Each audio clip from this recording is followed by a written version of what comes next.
بسم اللہ الرحمن الرحیم نحمدہ ونصلی علی رسولہ الکریم اما بعد۔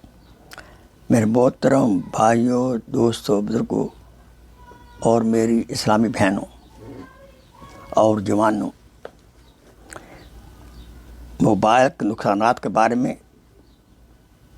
مختصراً کچھ عرض ہے، توجہ سے سنیے اور اپنے نوجوان اولاد کو بھی اس سے آگاہ فرمائیں۔ گانا سننا اس کو اچھا لگے گا جس میں نفاق پیدا ہو چکا ہو۔ یہ قلب کی بہت بڑی بیماری ہے۔ موبائل پر گانے کی آوازیں لگا کر لوگ نہ صرف یہ خود گناہگار ہوتے ہیں بلکہ اس گناہ میں دوسروں کو بھی شریک کرتے ہیں اور فعلاً دوسروں کا گناہ بھی اپنے سر پر لیتے ہیں۔ افسوس، وہ امت جس کے پیشوا آقا سید الرسل حضرت محمد صلی اللہ علیہ وسلم نے اپنی بعثت کے مقاصد میں سے ایک مقصد یہ بتایا تھا کہ مجھے مزامیر یعنی موسیقی اور گانا بجانے کے اوزار کو مٹانے کے لیے حکم دیا ہے۔ آج اسی نبی کے نام لیوا بڑی تعداد میں اس میں مبتلا ہیں۔ حضرت جابر رضی اللہ تعالیٰ عنہ سے روایت ہے کہ رسول اکرم صلی اللہ علیہ وسلم نے ارشاد فرمایا، الغناء ذبۃ النفاق فی القلب کما ذبۃ الماء زرع۔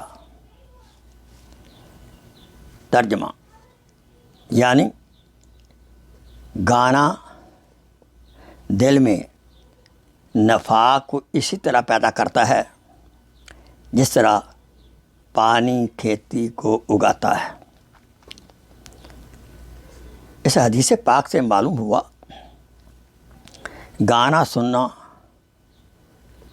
وہ اچھا لگے گا اس شخص کو جس میں نفاق پیدا ہو چکا ہے۔ ایک صالح مسلمان گانے سننے کے قریب تک نہیں جائے گا۔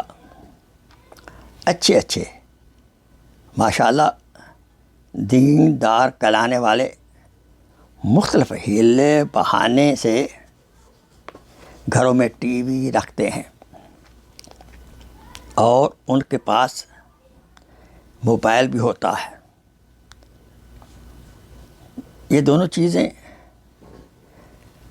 موجب لعنت ہیں بشرطے کہ ان کا غلط استعمال کیا جائے۔ عموماً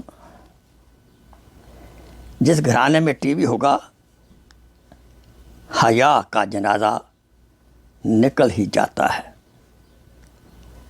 آج کی ٹی وی کی خبروں کے ساتھ ساتھ ہر تھوڑے وقفہ سے ایڈورٹائزمنٹ کے بہانے فحش مناظر اور بے حیائی کے سین دکھائی دیتے ہیں جس کو دیکھنے والے گھر کے سب ہی افراد ہوتے ہیں۔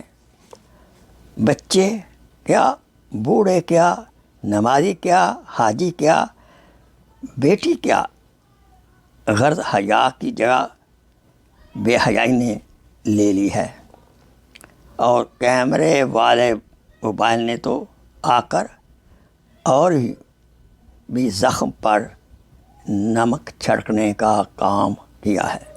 اللہ تعالیٰ سے دعا ہے کہ اللہ تعالیٰ ہمیں موبائل کا صحیح استعمال کرنا کی توفیق عطا فرمائے اور اپنے اولاد کو اس موبائل کے نقصان سے محفوظ کرے۔ آخر دعوانا ان الحمدللہ رب العالمین۔ Please share this video as a صدقہ جاریہ۔ جزاک اللہ خیر۔